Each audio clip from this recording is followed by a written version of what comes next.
Puss in Boots story. Once upon a time, a poor miller lived with her 3 sons.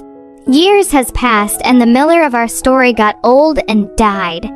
He left nothing for his sons except a mill, a donkey, and a cat. The oldest boy took the mill. The middle one took the monkey. So the cat was the youngest boy's share. "Well," the youngest boy whispered, "I will eat this cat and make some gloves with its fur. And that is the end of it. I won't have anything else and I will die out of hunger." The cat, who was listening, stated to talk. "Oh, dear master. Don't be sad at all. Just give me a bag and a pair of boots. The will show you that I'm not such a bad inheritance."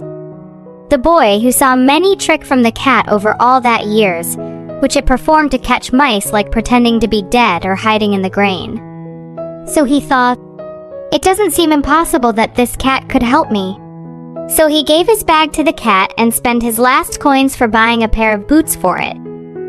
Looking gallant in the boots, he put bran and corn in his bag and put it around his neck. Then he slept near Rabbit Nest, pretending to be dead. He waited for innocent rabbits to come around and look for corn and bran. Not very long after, a stupid, naughty rabbit came and jumped into his bag. The puss quickly closed the bag. Happy with his caught, he went to the palace and asked for talking to the emperor. "Oh, His Majesty, I brought you a warrior rabbit. My proud master, Marquis Carabas, ordered me to present to you. Tell your master that I thanked him and he does me a great deal of pleasure." After that, Puss again hid in the cornfield, holding still his bag open, and when a brace of partridges ran into it, he closed the bag and caught them both. He went and made a present of these to the king as he had done before of the rabbit. The king, in like manner, received the partridges with great pleasure and ordered him some money for drink. In this way, the cat continued for 2 or 3 months to bring presents to the king, always saying that they were from his master, the Marquis of Carabas. One day in particular, he heard at the palace that the king was planning to drive in his carriage along the riverbank, and he decided to take his daughter with him.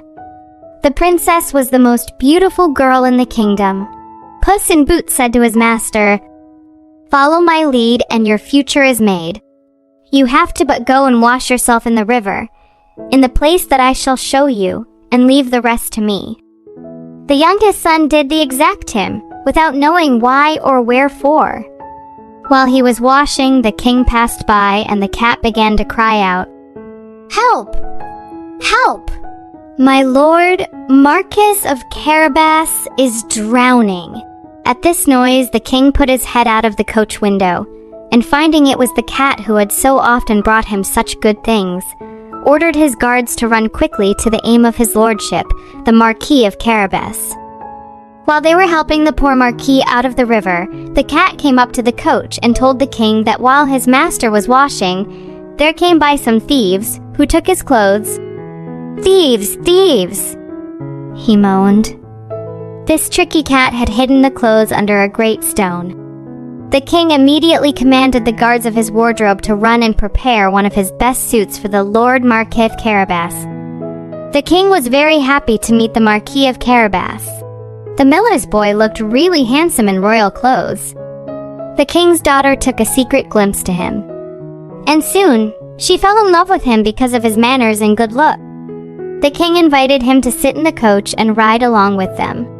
Celebrating the progress of his project in his heart, the cat started to march before the coach. After a while, he saw countrymen who were mowing a meadow. "Oh, you kind-hearted people! I order you to tell the king that this meadow belongs to my master, Marquis of Carabas, or I will command those guards to kill you all." Moments later, the king asked the countrymen, "Who owns this meadow that you are mowing, people?" "To my lord Marquis of Carabas," answered they all together, since the cat scared them to death. "You see, your majesty," said the Marquis, "this meadow gives a plentiful harvest every year." They started moving again. The puss, who was still walking in front of them, met with some reapers and said to them, "Good people, You who are reaping, you have to tell the king that all this corn belongs to the Marquis of Carabas.